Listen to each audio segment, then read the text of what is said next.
Hi, Gamer's Wife here, and today's video is going to be a little different because recently I found an aquarium leak that managed to damage about 25 square feet of my kitchen hardwood floors. The problem is I can't really figure out how it happened. So, I didn't really want to share this story, but I feel like it's going to help others if the same thing happens to them. Basically, last year, my 20-gallon community tank was getting overstocked, mostly from reproducing babies, and I was having nitrate issues where, for a period of time, I decided to do daily small water changes. Well, one night, I just was really tired and forgot to do the water change, and I was like, never mind, it's fine, I'll just do it in the morning. Yeah. Woke up and I noticed approximately 2-inch drop in the water line from overnight. Now this tank sits between our entryway and the kitchen, and it's all hardwood floors. So my heart sank. My husband's gonna kill me. And I frantically felt around everywhere around the aquarium, and I couldn't feel any dampness or wetness anywhere.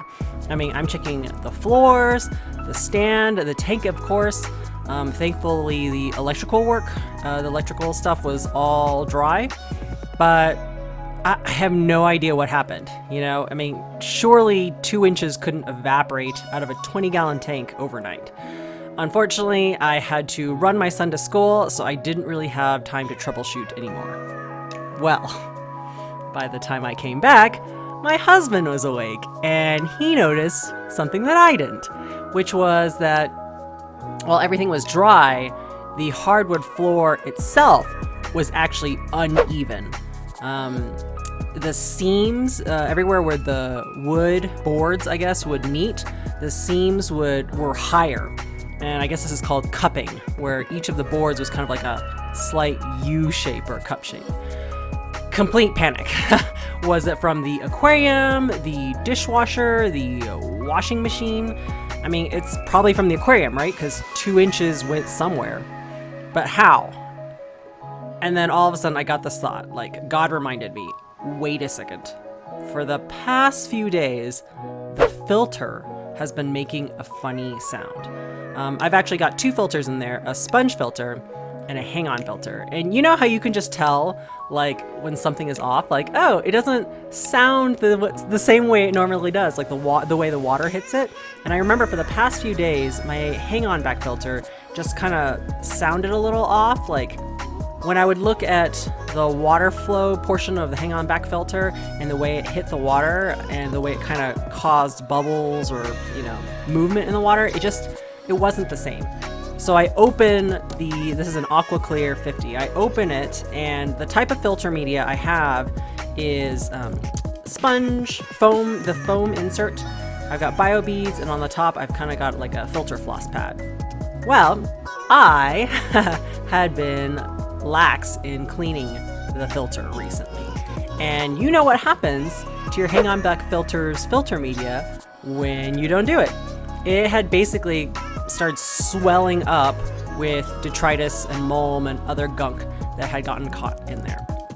So what had happened is the water had risen with the increased filter media and gone high enough to reach the top of the filter container, and the hang-on back filter was against the wall, and I think that was enough for that surface tension or something to start wicking water from inside the filter container down the wall and then all the way to the floor, but very slowly over time. So remember how I was doing the daily small water changes?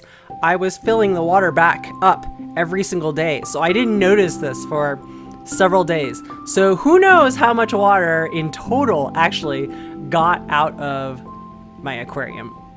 Basically, it affected I would say 5 foot by 5 foot area of the floor.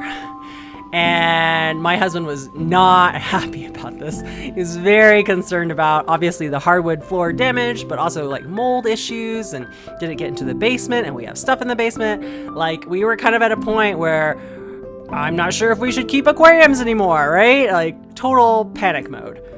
Thankfully, got him called down after I called the insurance, called the hardwood floor guy. A week later, he was able to come over and measured the humidity levels in the floor at 22%, and recommended that we put a fan blowing on that area nonstop for a month. And it's going to take probably about $1,000 to eventually sand it down, and we'll have to stain not just that area, but the whole kitchen floor so that the color will match. It's a lot of money, but I'm actually relieved in a way because it could have been a lot worse. So, moral of the story is, if your filter sounds funny, don't wait. Check on it that day. Like, maintenance it, make sure everything's working fine, because you know what? It could save you $1,000 or more. Hope you guys enjoyed solving that little mystery together with me and learned a lesson or two from my mistakes. If you want to see more videos like this, don't forget to subscribe to join our community. Take time to enjoy your aquariums, and I'll see you in the next video.